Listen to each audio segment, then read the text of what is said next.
আল্লাহ নবী মুসা আলাইহিস সালাম আল্লাহকে ডেকে বলেন, আল্লাহ আমারে কি জান্নাত দেবেন? আমার আল্লাহ ডেকে বলে, পয়গম্বর অবশ্যই আমি আল্লাহ তাআলা আপনাকে জান্নাত দেব। পৃথিবীর সকল নবীরা জান্নাতি, সুবহানাল্লাহ। এবার মুসা আলাইহিস সালাম ডেকে বলে, আল্লাহ জান্নাতে আমার প্রতিবেশী কে হবে? জান্নাতে আমার পাশের ফ্ল্যাটে কে থাকবে? একটু জানতে মনে চায়, কারণ প্রতিবেশী যদি ভালো হয় বসবাস করে শান্তি পাওয়া যায়। আমাদের মাঝে মাঝে দেখবেন এলাকায় ঝুট ঝামেলা লেগে থাকে, এক প্রতিবেশী আর এক প্রতিবেশীর যাতে রাস্তা বন্ধ করে দেয়, কাঁটা দিয়ে বেড়া দিয়ে বলে আমার সাথে ঝগড়া করে আমার বাড়ির উপর দিয়ে হেঁটে যাবি, বন্ধ করে দিলাম, এখন মাথার উপর দিয়ে যা। এরকম ঝগড়া করে কি না ভাই? একটু বাড়ির পাশ দিয়ে পানি নেমে যায়, ওখানে গর্ত খুঁড়ে রাখে, বলে আমি পানি নামতে দেব না। একজন মুসলমান হয়ে আর একজন মুসলমানের রাস্তা বন্ধ করে দিচ্ছেন, পানি নামবে সেটা বন্ধ করে দিচ্ছেন। আপনি মুসলমান, কিসের মুসলমান আপনি? কথা বল না আপনারা, এই জমিনের মালিক কে আপনি? এত অহংকার করেন মানে? আপনি তো ভাড়াটিয়া, দাদা ছিল নাই, বাবা ছিল নাই, আপনি আজকে বড়াই দেখাচ্ছেন, আপনিও থাকবেন না মিয়া। কথা কন, আপনি সম্পদের বড়াই দেখান। একবার পাবনা ওয়াজ করতে গেলাম, একজন বলে হুজুর এইদিকে আমার চাচা, মাঝখানে যা দেখতেছেন আমার বড় আব্বা, এই পাশে সব আমার আব্বা। এই এলাকাতে আমাদের বংশের সব লোকের জমি, এই এলাকায় আর কারো জায়গা নেই, কারো জায়গা নেই, সব সম্পত্তি এলাকার আমাদের, আমরাই মালিক, আমরাই। আমি তখন বললাম, ভাই সত্যি সব আপনাদের, এখানে কারোই কিছু কয় না? ও হুজুর বুঝতে পারছি আপনি কি বলতেছেন, চলেন 1 মিনিট হাঁটা লাগবে। হেঁটে যা বলতেছে, হুজুর এই যে দেখেন এই এলাকার আল্লাহর কোনো জমি নাই, আমরাই 10 শতক জমি আল্লাহ দিছি, দিয়ে মসজিদ বানাচ্ছি। জোরে কর না নাউজুবিল্লাহ। এই হলো মানুষের অহংকার। জমিনের মালিক আল্লাহ, আর উনি বলতেছে আল্লাহ দিছি।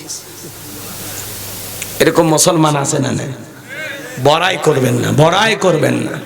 আল্লাহ হেদায়েত দান করুক। জোরে বলুন আমিন। রাত গভীর হবে, এজন্য আমি কথা বাড়াচ্ছি না। কষ্ট পাচ্ছেন আপনারা? তাকবীর দা, লিল্লাহে তাকবীর। আমার আল্লাহ ডেকে বলে, মুসা কেন জান্নাত দিলাম? কে জান্নাতে যাবে? যদি জানতে চাও অমুক বাজারে চলে যাও, একজন কসাই হবে জান্নাতে তোমার প্রতিবেশী। জোরে কোন মারহাবা। ডেকে বলে, আল্লাহ দুনিয়ার এত মানুষ থাকতে কসাই কেন? আমার আল্লাহ বলে সেটা জানতে হলে কসাইয়ের কাছে যাওয়া লাগবে। নবী মুসা চলে গেলেন, কসাই গোশত বিক্রি করে টুকলাই কিছু গোশত রওনা করেছে। আল্লাহ নবী মুসা আলাইহিস সালাম ডেকে বলে, কসাই তোমার বাড়িতে যদি আজকে আমি মেহমান হই তোমার কি কোনো আপত্তি আছে? বলে না।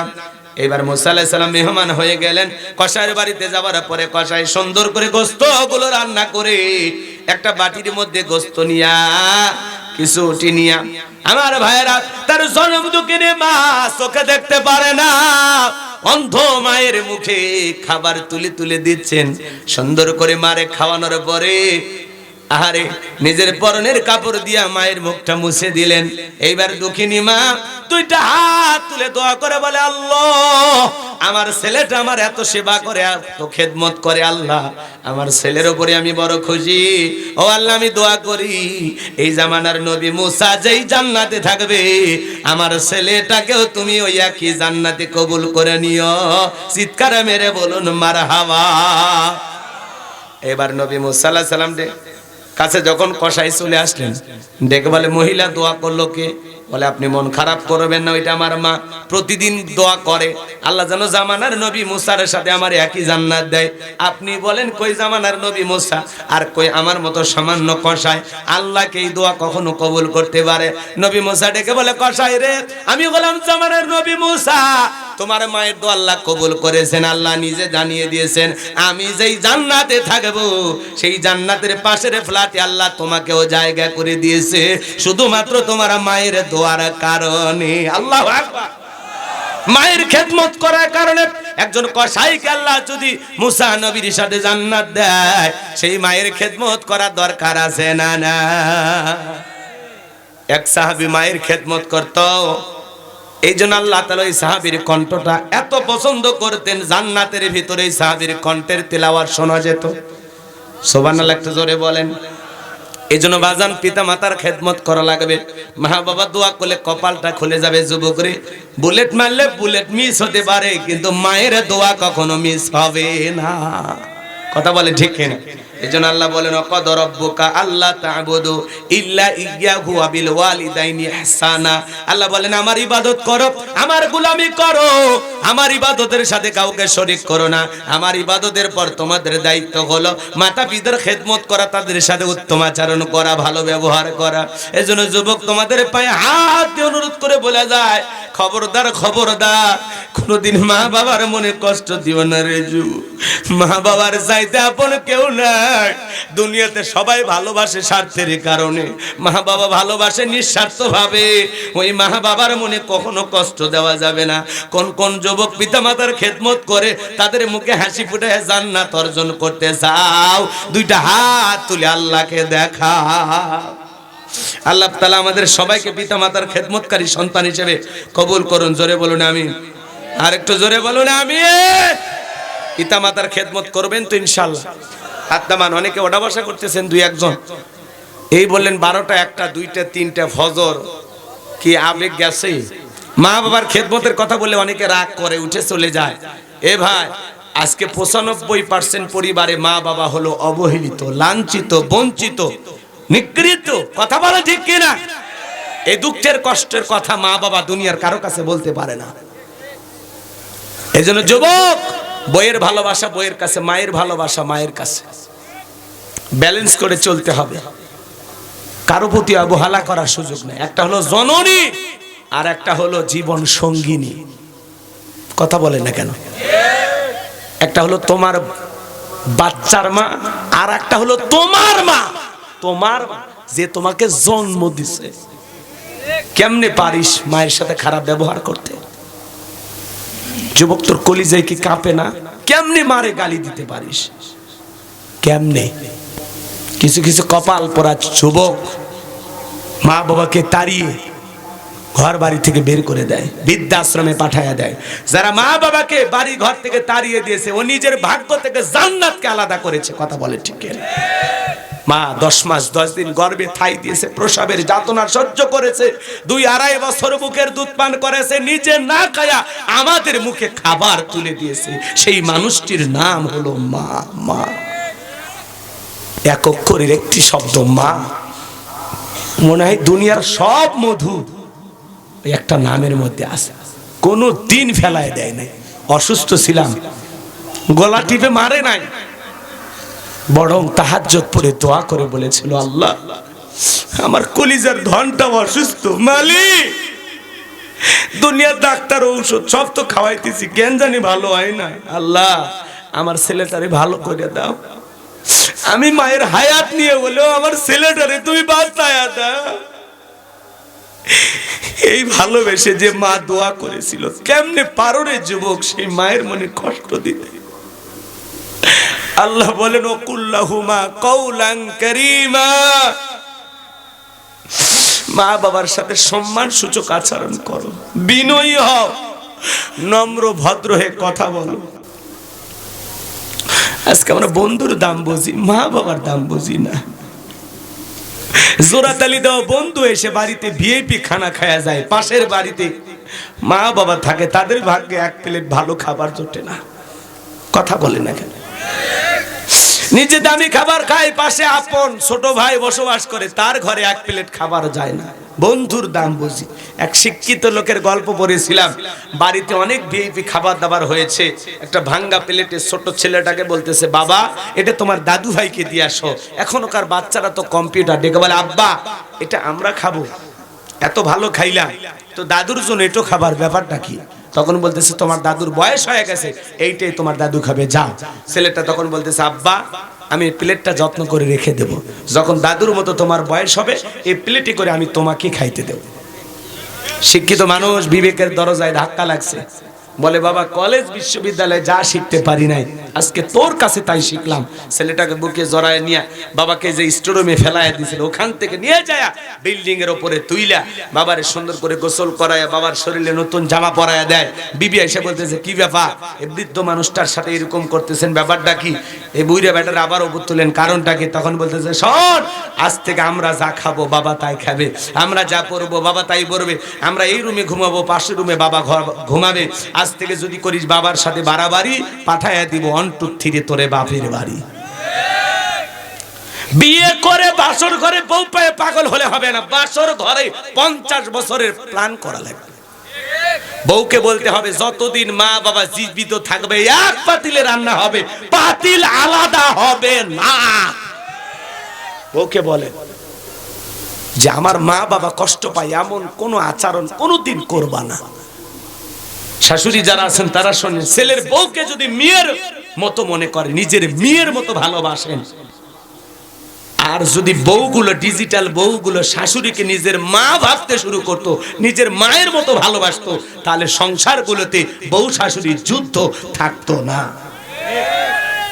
শাশুড়িকে ভাবতে হবে এটা আমার মেয়ে, আর বউকে ভাবতে হবে এটা আমার মা। শুধু আমার স্বামীর মা না, আমারও মা। কথা বলে ঠিক কিনা? ওই স্ত্রী যারা পাইছে তারা বড় ভাগ্যবান যে তার স্বামীকে বলে খবরদার তুমি তোমার মাকে কষ্ট দিবা না, কারণ আমিও একদিন সন্তানের মা হব। কথা বলে হে যুবক, আজকে তুমি তোমার মা বাবার সাথে যে আচরণ করতেছো, তোমার সন্তান হুবহুব তোমার সাথে একই আচরণ করবে। 2 দিন আগে আর পরে অপেক্ষা করো, ডায়েরিতে লিখে রাখো গোলাম রব্বানির কথা, 100% জীবনে মিলে যাবে। লিখে রাখো। কষ্ট হয়? মা বাবা কত বড় যে নিয়ামত। শ্বশুরের একটা পালসার ডিসকভার পায় পাগল হয়ে যাচ্ছে, শাশুড়ির দরজায় পালসার ডিসকভার ব্রেক কইরা কয় আম্মা। শাশুড়ি গায়ে ছোটবেলায় মাদ্রাসায় পড়েছিল, গুন্না মুখস্থ।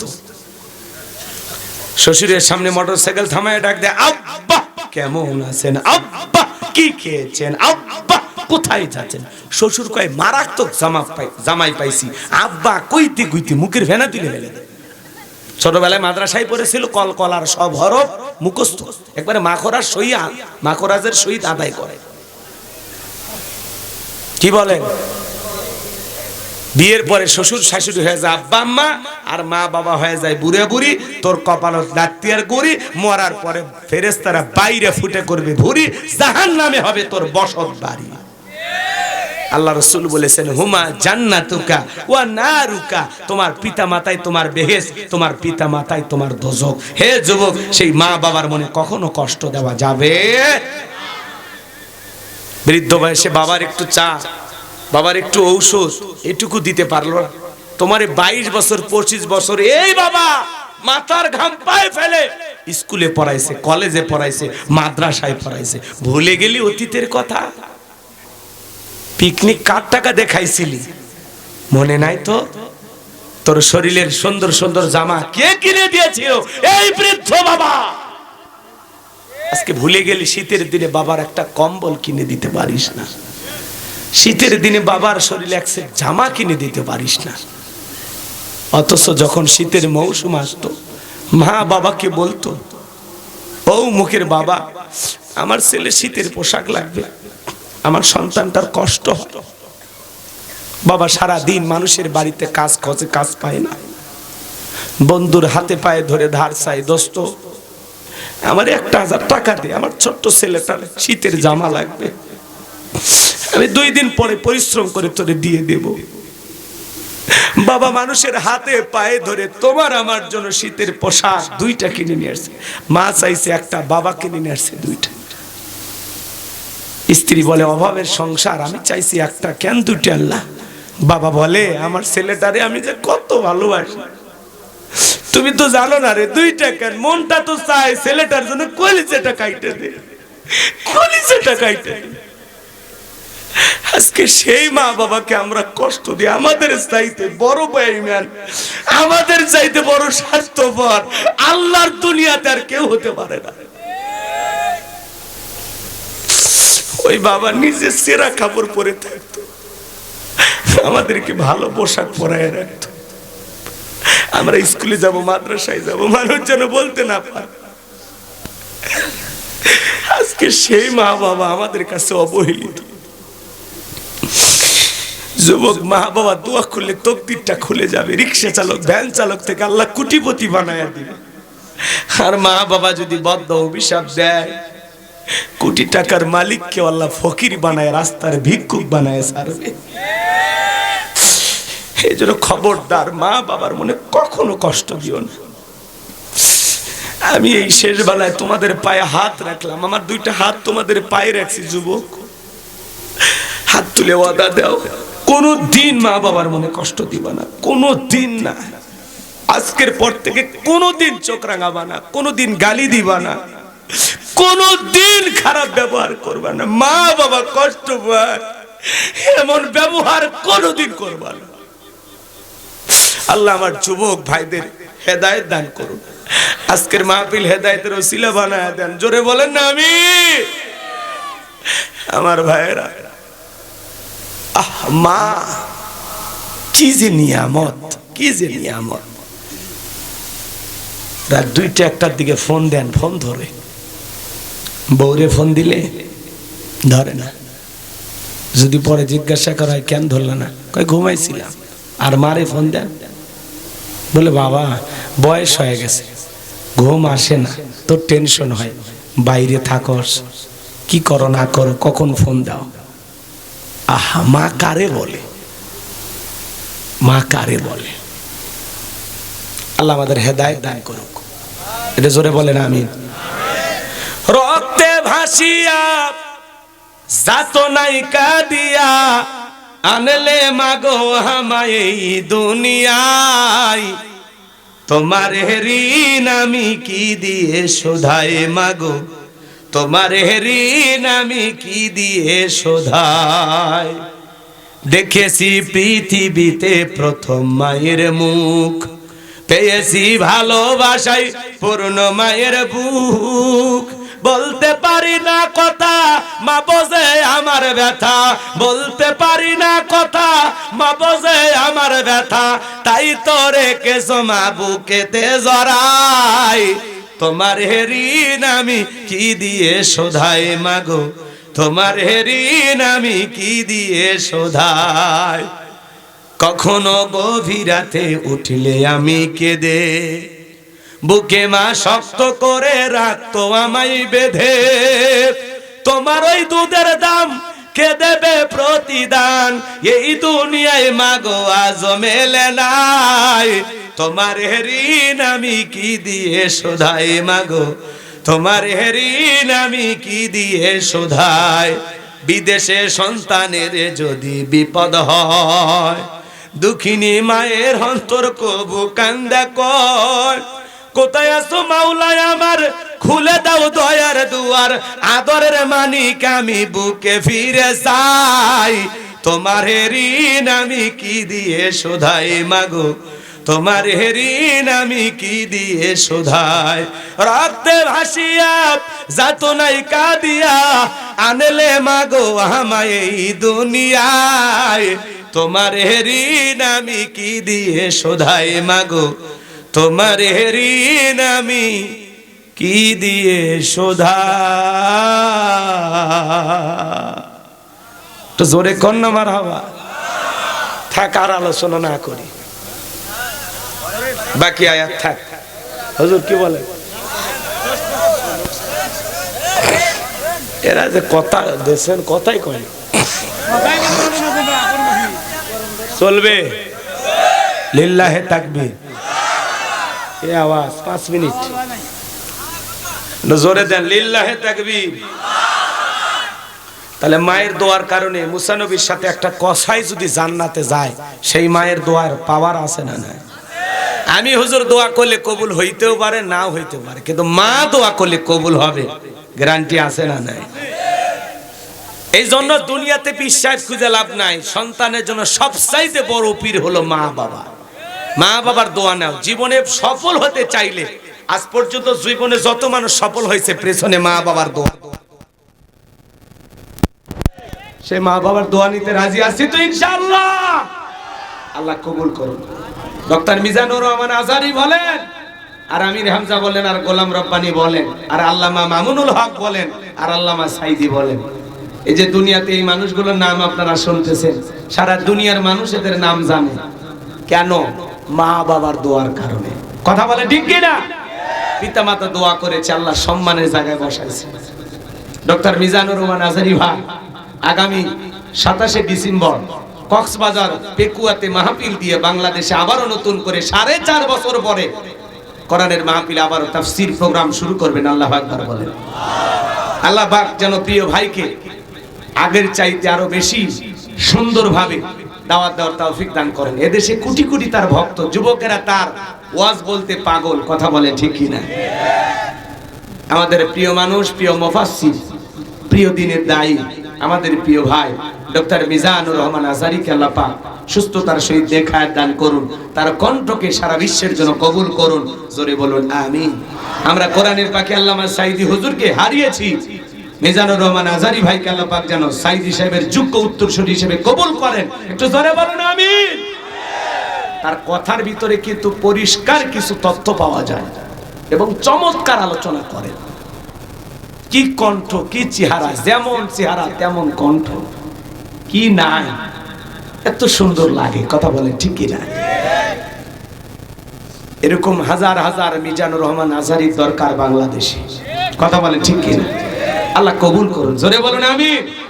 মুফতি আমির হামজা ভাই মাঝে মাঝে অসুস্থ হয়ে যাচ্ছেন, 3 বছর জালেমের জেলখানায় বন্দী ছিল। আমার ভাইটার জন্য আপনারা দোয়া করবেন। আল্লাহ পাক যেন আমাদের প্রিয় মুফতি আমির হামজা ভাইয়ের কণ্ঠকে দ্বীনের জন্য কবুল করেন। জোরে বলুন আমিন। সুস্থতার সহিত নেখায়াত দান করেন। জোরে বলুন আমিন। একদিন আমরা থাকবো না, আমাদের এই কণ্ঠ থাকবে, আমাদের আওয়াজ থাকবে, কথা বলেন ঠিক কিনা? ইউটিউব ইন্টারনেটের মাধ্যমে শত শত বছর আমাদের আলোচনাগুলো রেকর্ড হয়ে থাকবে। এই জন্য আমাদের কথার দ্বারা 2-4 জন মানুষকে আল্লাহ যদি পরিবর্তন করে দেয়, এটি আমাদের জীবনের সফলতা। হেদায়েত দেওয়ার মালিক কে? ইন্নামা আনতা মুযাক্কির লাস্তা আলাইহিম বিমুসাইতির। নবী গো, আপনার কাজ হলো মানুষকে উপদেশ দেওয়া, কাউকে লাঠিচার্জ করে পিটাইয়া দ্বীনের পথে আনার দরকার নাই। আমাদের কাজ হলো উপদেশ দেওয়া। কে গ্রহণ করবে কে করবে না সেটা তার ব্যক্তিগত ব্যাপার। আল্লাহ যেন সবাইকে আমলের নিয়তে কথাগুলো শোনার তৌফিক দান করেন। জোরে বলুন আমিন। তাহলে মায়ের দোয়া নেব তো ইনশাআল্লাহ, বাবার দোয়া নেব তো ইনশাআল্লাহ। বাবা হলো বটবৃক্ষ আর মা হলো আপন মাতৃত্বের ছায়া।